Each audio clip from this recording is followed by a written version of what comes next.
Award-winning Harvard economics professor Roland Fryer conducted an in-depth study of officer-involved shootings across the country. He concluded that there is zero evidence of racial bias in police shootings.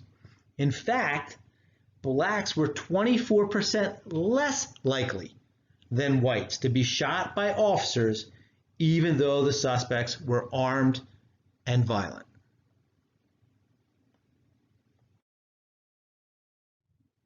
In 2019, police shot and killed 1,003 people in the U.S.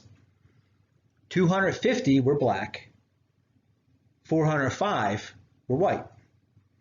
Police shot and killed 55 unarmed suspects, including 25 whites and 14 blacks.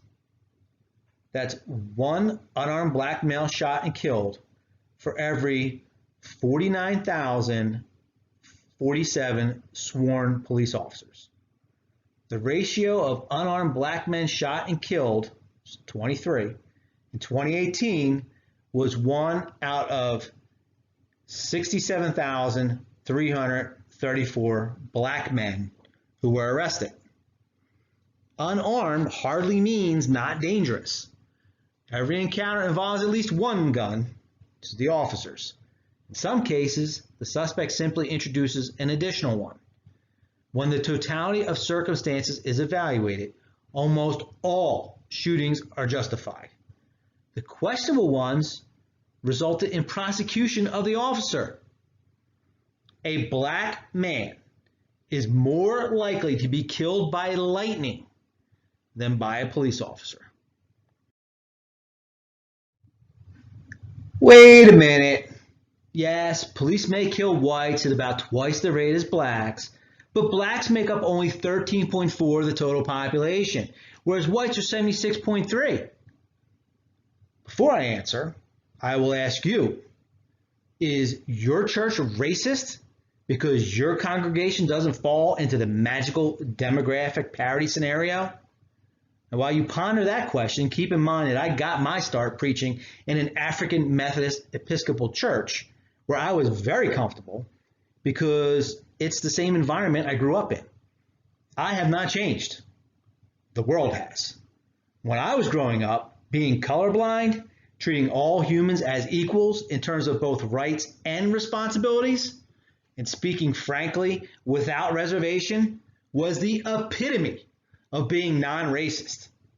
It's not my fault that having that same attitude has now become mislabeled by the Orwellian left as somehow racist. Total U.S. population is irrelevant. Police are reactive. They respond to crimes. It doesn't matter how many people there are of any particular ethnicity. What matters is how many are committing crimes. It has been studied at length, and the arrest statistics match the suspect descriptions for crimes committed. In the 75 largest counties in the United States, blacks committed 57% of all murders, 62% of robberies, and 45% of assaults. In New York City, before the crime explosion which is now occurring after the BLM and Antifa riots and the police downsizing, blacks commit over 3/4 of all shootings, though they represent only 23% of the city's population. Nationally, in 2018, blacks committed about 55% of all homicides. The offenders are overwhelmingly male, and they aren't elderly offenders, so basically under 4% of the population accounts for more than half of all murder. I take no pleasure in reporting this tragedy, but for a doctor to correctly cure the disease, he needs to properly diagnose the cause. Blacks are not only disproportionately committing crimes, they by far suffer the burden of being the victims of evil, criminal behavior. From the year 2000 to 2015, the mean black homicide victimization rate was 20 per every 100,000. That's over 3 times the rate of 6.4 for Hispanics, despite enduring comparable socioeconomic disadvantages. And it's over 7 times that of the white rate of 2.7. In 2019, over 7,400 blacks were murdered. Who's killing them? Not the police or other races, but in 94% of the cases, it's their fellow blacks.